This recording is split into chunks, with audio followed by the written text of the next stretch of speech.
माफियाओं के खिलाफ प्रभावी अभियान छिड़ा है और मुझे बताते हुए खुशी है कि इस अभियान की शुरुआत से अब तक लगभग 2000 हेक्टेयर जमीन 1271 भूमाफियाओं से हमने मुक्त कराई है, जिसकी कीमत लगभग 10,000 करोड़ रुपया है।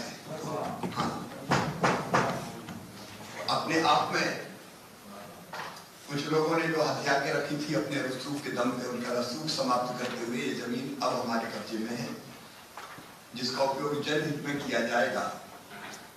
कार्रवाई लगातार जारी है। दूसरा, मुझे ये बताते हुए खुशी है, कल ही मैंने समीक्षा की थी। मैं ये कहूँगा कि सारी डिटेल जानकारी मेरी सारे मंत्री साथियों के पास होना चाहिए। अभी तो जितनी मोटी है मैं दे रहा हूँ। चिटफंड कंपनियां पैसा खा के भाग जाती थी। कभी ऐसा नहीं हुआ कि कोई प्रभावी कार्रवाई हो, ज्यादा से ज्यादा FIR हो जाती थी। FIR होती थी और लोगों को पैसा मिलता नहीं था, लोग रोते घूमते रहते थे। हमने तय किया कि जहां भी वहां से उठा के लाओ और जो भी चीज है उनकी संपत्ति वो कुर्क करो और कुर्क करके वसूल के पैसा चिटफंड कंपनियों से और जिनका पैसा लूट के ले गए उनको वापस दिलाओ। मुझे खुशी है कि अब तक 50,000 लोगों को 800 करोड़ रुपया हम वापस करवा चुके हैं। कि हम उठा रहे हैं, संपत्तियां कुर्क कर रहे हैं और उस डर में कई लोगों ने वापस करना शुरू कर दिया। 800 करोड़ रुपया वापस करवा चुके, बांट चुके हैं। मैंने ये कहा है कि एक आध कार्यक्रम होना चाहिए कि माफियाओं से छुड़ाई और जनता को बांटी, वो कार्यक्रम में होना चाहिए। हाँ, ये कंपनियों का पैसा भी अब कार्यक्रम करके बांटना चाहिए। ले गए तो भैया लो तुम्हारा वापस लिया।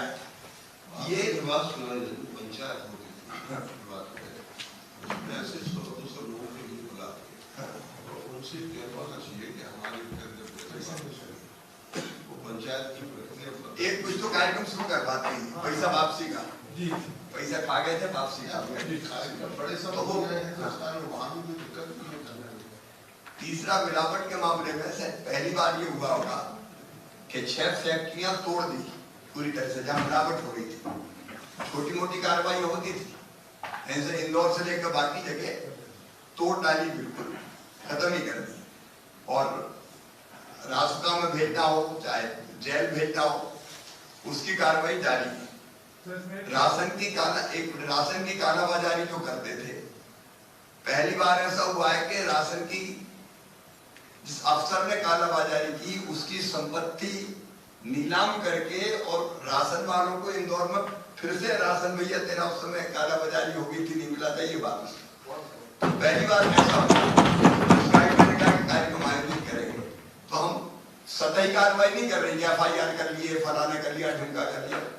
हम नीचे तक घुस के अंत तक जाके जब तक वापस नहीं ले रहे तब तक उनको नहीं छोड़ रहे।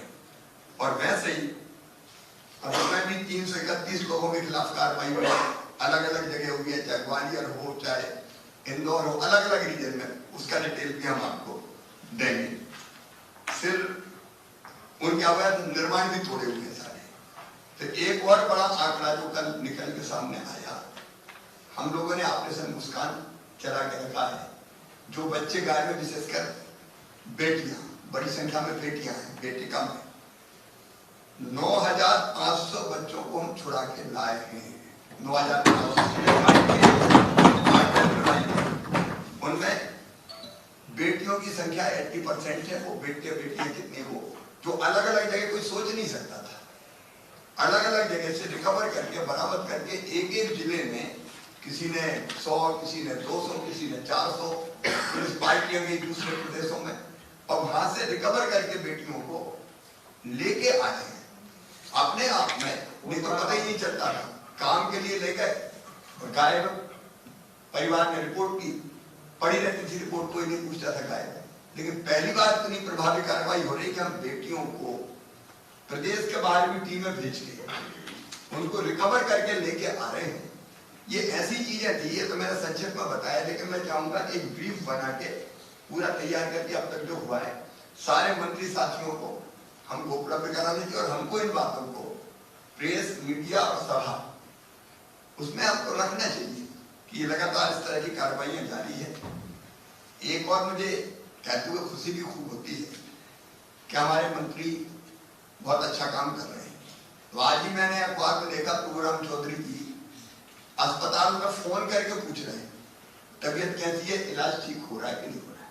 देखिए नवाचार होते रहने जो हर एक को करना चाहिए। मैं फिर कह रहा हूँ कि पूरी तरह से फ्री हैंड खुल के डट के काम करो, आपकी क्षमताओं का प्रकटीकरण खूब हो और उससे जनता को फायदा और आपका यश बढ़ेगा।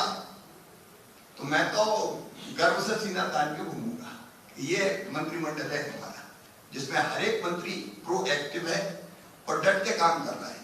अलग अलग लोग कई अलग अलग इनिशिएटिव ले रहे हैं और आज हमने तय किया है कि एक एक मंत्री अपना नवाचार भी एक एक बैठक में बताएगा। मैं सचमुच में अंतर्मन की गहराइयों से चाहता हूं कि ये अवसर जो आपको मिला है भरपूर इसका उपयोग करें, ट्रांसपेरेंसी रहे, ईमानदारी से काम करें, कोई गड़बड़ ना होने दें और विभाग में नीचे घुस के काम करें अंदर। और इसलिए मैंने आग्रह किया था कि सोमवार आपकी समीक्षा का दिन है, विभाग की डट के समीक्षा करें और कहाँ कोई गड़बड़ है या ठीक करने की जरूरत है, कोई नवाचार करने की जरूरत है, चीजें ठीक से पहुंचाने की जरूरत है, उसमें मेहनत करें। ये दुर्लभ समय और सौभाग्य होता है जो हमको मिला है मध्य प्रदेश की जनता की सेवा करने का।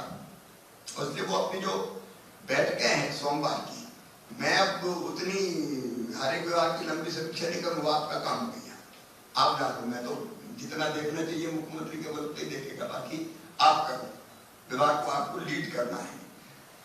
एक केंद्र से हम क्या क्या इस बजट के माध्यम से ले सकते हैं, जैसे टेक्सटाइल पार्क 7 घोषित किया भारत सरकार ने, तो एक का भाग हमारा बनता है। ये मैंने एक उदाहरण दिया, लेकिन उसको जमीनी तैयारी करनी पड़ेगी। तो हर एक विभाग एक बार अपने एसीएस या पीएस के साथ बैठ के खूब अध्ययन कर ले और उसमें से हम केंद्र सरकार से क्या ला सकते। कुछ तो रूटीन में देता है, पर कोई योजनाओं के अंतर्गत 60-40 की है, बाकी योजनाएं प्रधानमंत्री जी की है, लेकिन कोई विशेष प्रयास करके हम हासिल कर सकते हैं। एक उसमें प्रयास होना चाहिए। मुझे लगा कि ये थोड़ी सी बातें आपको कहनी थी, उसके बाद कैबिनेट की बैठक प्रारंभ करते हैं।